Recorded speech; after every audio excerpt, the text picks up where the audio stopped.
Yes, class 7। आज हम अपनी वसंत की पुस्तक से पाठ 9 चिड़िया की बच्ची पढ़ेंगे। बच्चों, चिड़िया की बच्ची पाठ के लेखक कौन है, जल्दी से बताइए।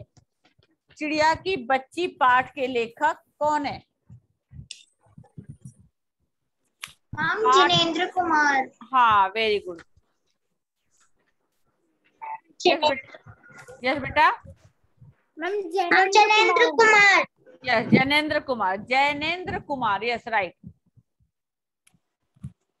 चलिए, आपको मैं पहले थोड़ा सा बताती हूँ इस पाठ में चिड़िया की बच्ची जो है इसके अंदर क्या बताया कि इसमें एक माधव दास नाम का बहुत अमीर व्यक्ति है, सेठ जिसको बोलते हैं ना, धनी व्यक्ति है। उसने बहुत ही सुंदर आलीशान कोठी बनवा रखी है अपनी।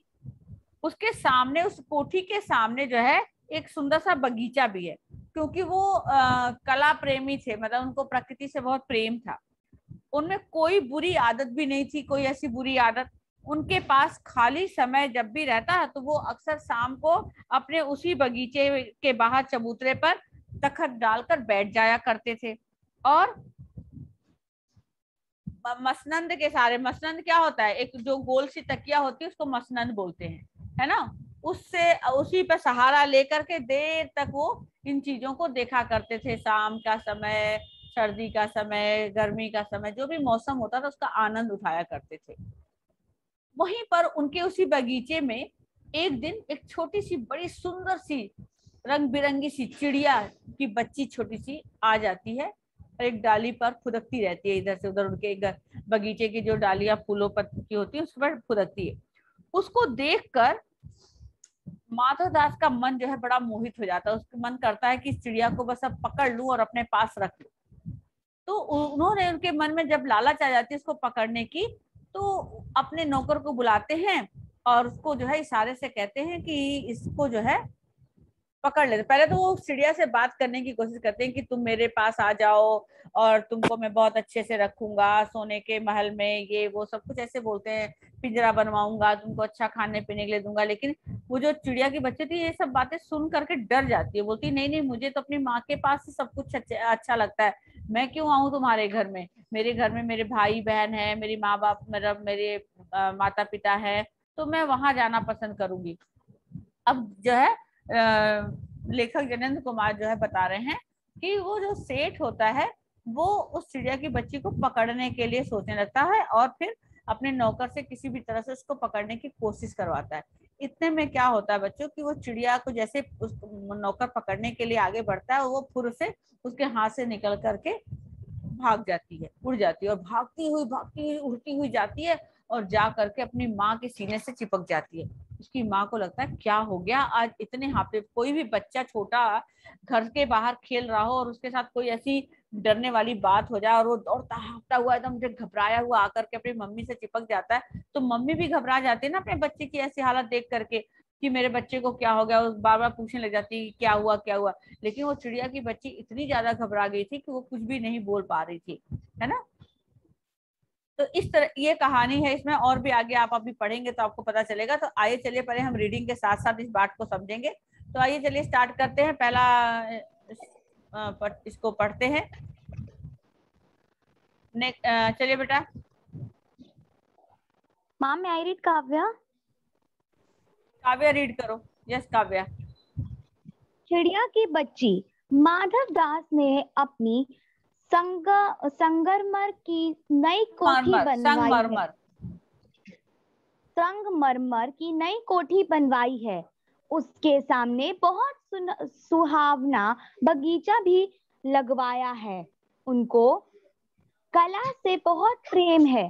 धन की कमी नहीं है और कोई व्यसन व्यसन मतलब कोई बुराई, व्यसन का मतलब है कि कोई भी बुराई उनके अंदर नहीं है, छू नहीं गया है। सुंदर अभिरुचि के आदमी में है। फूल पौधे रकाबियों। मैम व्हाट इज रकाबियों? फूल पौधे रकाबियों से हौजों में लगे फवारों में उछलता हुआ पानी, मतलब वो जो आपने देखा होगा ना बगीचों में बड़े बड़े से वो फुहारे बने होते हैं, ऐसे उसके अंदर से पानी ऐसे से निकलता रहता, देखा होगा ना आप लोगों ने। हाँ, उसको बोलते हैं रकाबियों से, हौजों में लगे फवारों से उछलता हुआ पानी, है ना। उस तरह का बना हुआ एक चीज होता है जो बड़े बड़े बगीचे के बीचों बीच सेंटर में आपने देखा होगा बना होता है रकाबियों, उसके अंदर हौजे लगी होती पानी के लिए और उनमें फवारे लगे होते हैं, उनके द्वारा उछलता हुआ पानी उन्हें देखना बहुत अच्छा लगता है। यस। हौजों में लगे फुहारे में उछलता हुआ पानी उन्हें बहुत अच्छा लगता है। समय भी उनके पास काफी है। शाम को जब दिन की गर्मी ढल जाती है और आसमान कई रंग का हो जाता है, तब कोठी के बाहर चबू चबूतरे चबूतरे पर तकिया डलवाकर मसनद के सहारे वह गचीले गलीचे गलीचे, गलीचे, हम गलीचे क्या होता है? गलीचा होता है जो कारपेट, हम कालीन, हाँ कारपेट, कालीन, जो भी आप लोग बोलते हो। गलीचे पर बैठते हैं और प्रकृति की छटा निहारते हैं। इनमें मानो उनके मन को तृप्ति मिलती है। मित्र हुए तो उनसे विनोद चर्चा करते हैं, नहीं तो पास रखे हुए फरसा हुक्के की चटक को मुंह में दिए ख्याल ही ख्याल में संध्या को स्वप्न की भांति गुजार देते हैं। यस, आज देखिए देखिए, कुछ देखो देखो बेटा, माधव दास ने अपनी एक बहुत ही सुंदर संगमरमर की कोठी बनवाई है, उसके सामने बड़ा ही सुंदर सुहावना सा बगीचा भी बनवाया है। उनको कला से बहुत प्रेम है, धन की उनके पास कोई कमी नहीं है और कोई भी व्यसन यानी कोई भी बुराई उनको छू नहीं गया है। सुंदर अभिरुचि के वो आदमी है, मतलब अच्छे साफ सुथरे अच्छी सोच रखने वाले वो आदमी है। फूल पौधे रकाबियों से हौजों में लगे फवारों में उछलता हुआ पानी उन्हें बहुत अच्छा लगता है देखना। समय भी उनके पास काफी है, मतलब ऐसा कोई नहीं है कि वो उनके पास समय की कमी है, तो समय भी उनके पास काफी है। शाम को जब दिन की गर्मी ढल जाती है और आसमान कई रंग का हो जाता है, तब कोठी के बाहर चबूतरे पर तख्त डालकर मसनंद के सहारे, मसनंद जिसको गोल तकिया जिसको बोलते हैं, के सहारे वो गलीचे पर बैठे रहते हैं। गलीचा कारपेट जो कालीन होता है उसको बोलते हैं, बैठते हैं और प्रकृति की छटा निहारते रहते हैं, जो प्रकृति की है हरियाली उसको निहारते रहते हैं। इनमें मानो उनके मन को बहुत तृप्ति मिलती है, मतलब बहुत खुशी मिलती है। अगर उनके साथ वहां पर मित्र हुए तो उनसे विनोद चर्चा यानी हंसी मजाक बातचीत ये सब करते हैं, नहीं तो पास रखे हुए फरसी हुक्के की सटक को मुंह में लिए ख्याल ही ख्याल में संध्या को स्वप्न की भांति में गुजार, यानी वहीं पास में रखा हुआ एक हुक्का टाइप का कुछ धूम्रपान करने का साधन होता है, उससे वो हुक्का सटकते रहते हैं मुंह में और अपने मन में ख्याल ही ख्याल में जो है अपना शाम अच्छे से गुजार देते हैं। आगे अगला बच्चा।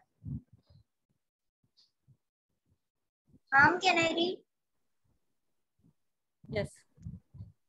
आज कुछ बादल थे, घटा गहरी नहीं थी, धूप का प्रकाश उनमें से छन छन कर आ रहा था।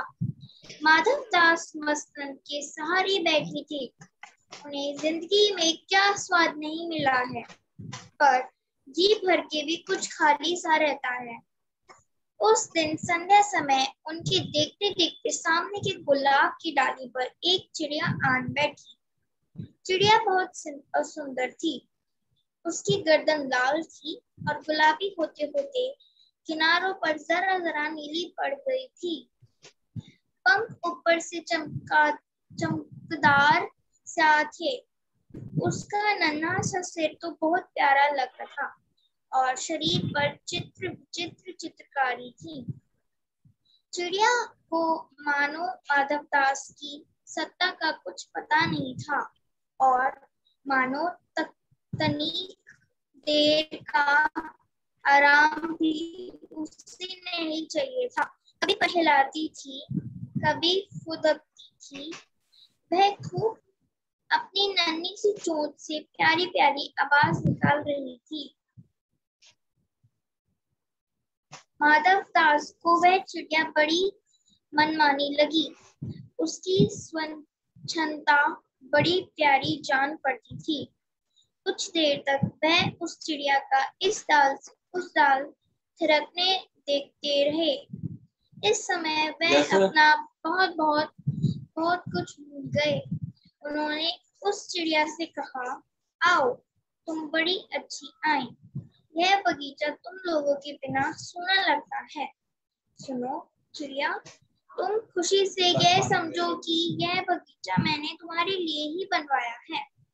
तुम बेखट के यहाँ आया करो। यस, वेट करो। यस बेटा, यस, आगे देखो। अब आपने देखा कि इस तरह से आज कुछ बादल थे, शाम का समय था, बादल थे, घटा गहरी नहीं थी, धूप का प्रकाश उनमें से छन छन कर आ रहा था। माधव दास मसनंद के सहारे बैठे थे। उन्हें जिंदगी में क्या स्वाद नहीं मिला, मतलब उनके जिंदगी में कोई ऐसा दुख नहीं था जो उन्होंने देखा हो, सब सुख ही सुख उन्होंने उठाया था। पर जी भर के भी वो अभी भी उनके जी में कुछ ना कुछ खाली सा ऐसा महसूस होता था, ठीक है।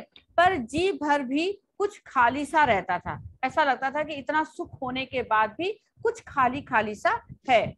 उस दिन संध्या का समय उनके देखते देखते, वो संध्या के समय में माधवदास क्या करते थे बच्चों? संध्या के समय माधवदास क्या करते थे? अभी आपने ऊपर पढ़ा। यस, बताइए। मैम वे बगीचे में मैम उससे बातें करते थे।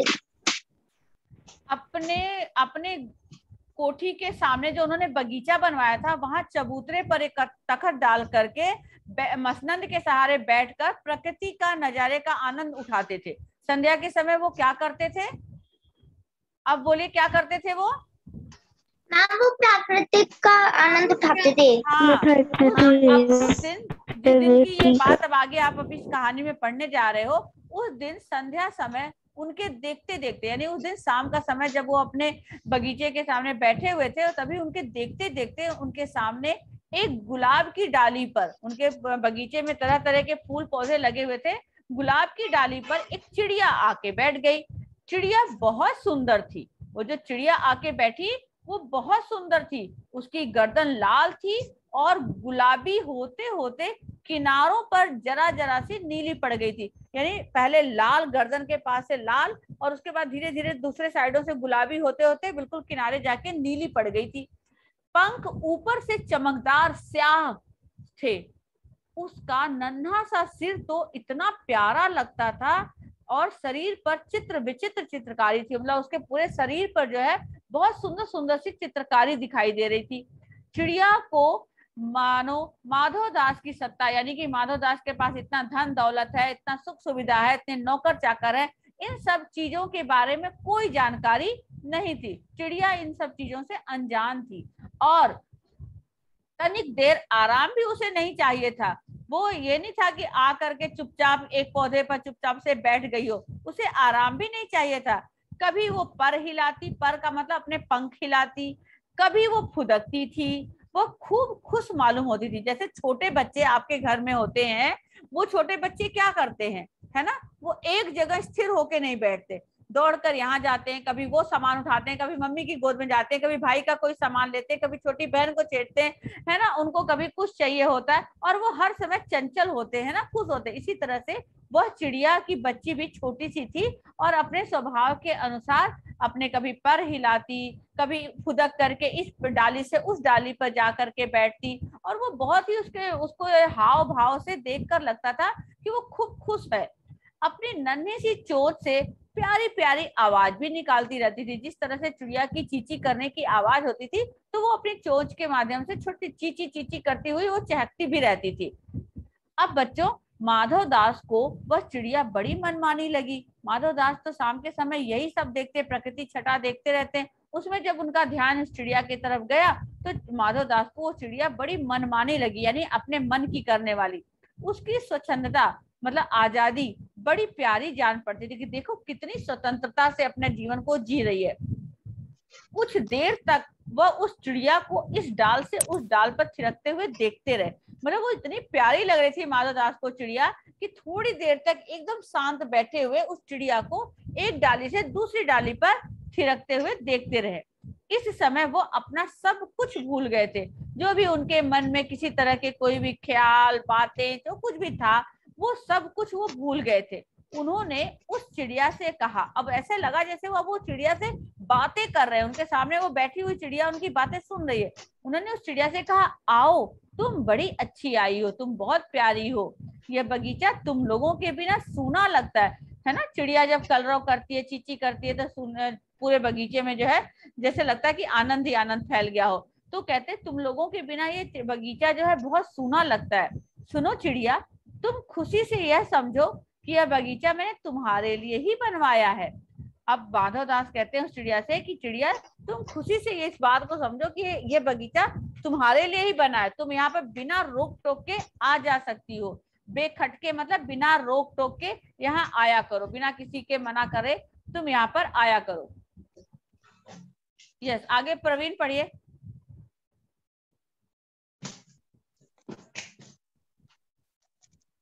प्रवीण बेटा आगे करिए। Ma'am can I read?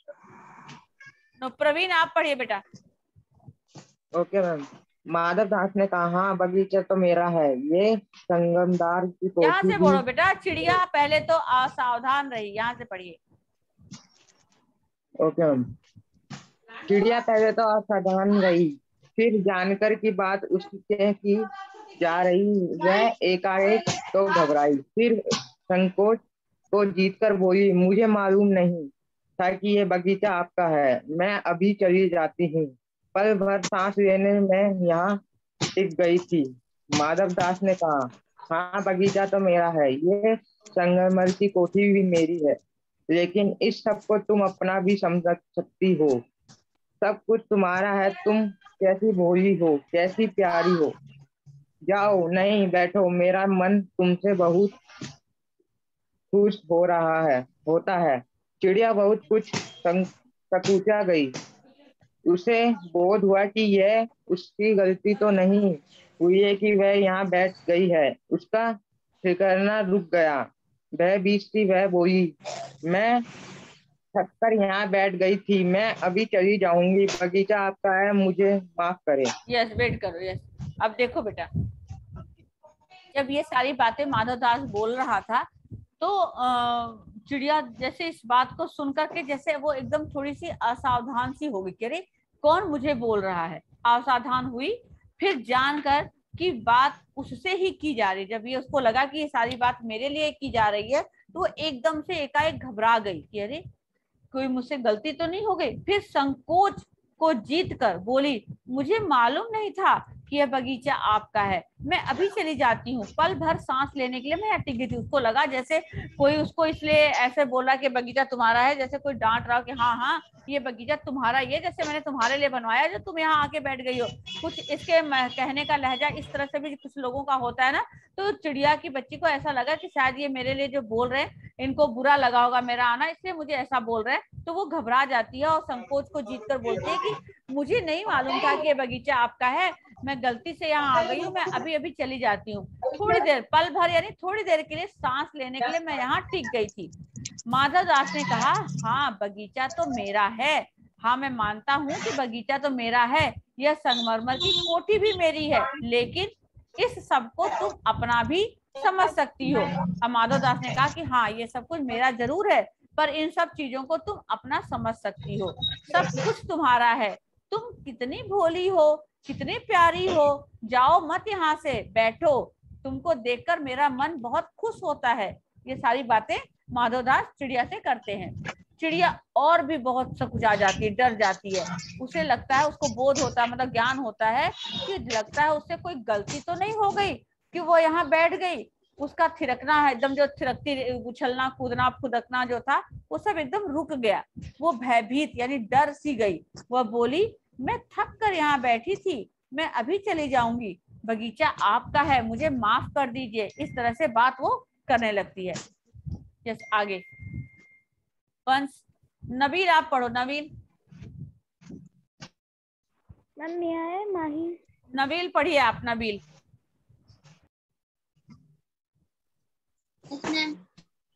पढ़ो बेटा। नबील,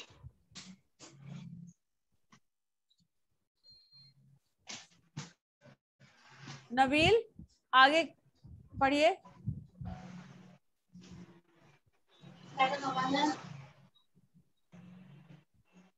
चिड़िया इन यस, बातों से बहुत डर गई थी। वेदिका विनोद आप पढ़िए। मैं बोली, मैं भटक कर यस बेटा,